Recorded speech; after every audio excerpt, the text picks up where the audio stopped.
Rabindranath school পালিয়েছেন, Nazrul তো বেশি পড়তেই পারল না, লালন তো বুঝলই না স্কুল কি।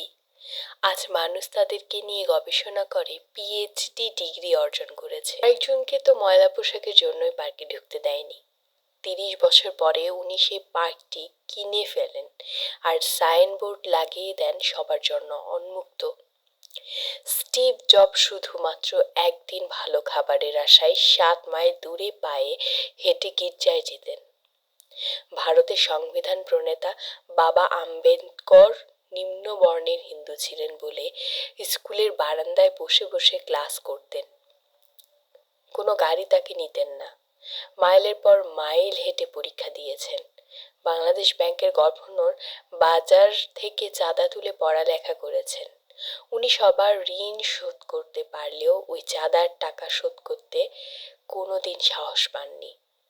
সুন্দর চেহারার কথা ভাবছেন? শেখ সাদিরা জান্নাত আলাইয়ের চেহারা যথেষ্ট কদাকার ছিল। লতা মঙ্গেশকরের চেহারা মোটেই সুশ্রী নয়। তৈমুর লং খোড়া ছিলেন, নেপোলিয়ন বেটে ছিলেন, সচিন টেন্ডুলকারের উচ্চতা তো জানাই আছে। আব্রাহাম লিঙ্কনের মুখ ও হাত যথেষ্ট বড় ছিল। স্মৃতির শক্তির কথা ভাবছেন? আইনস্টাইন নিজের বাড়ির ঠিকানাও ফোন নম্বর মনে রাখতে পারতেন না। শিক্ষা কোনো কিছুই আপনার উন্নতির পিছনে বাধা হতে পারে না।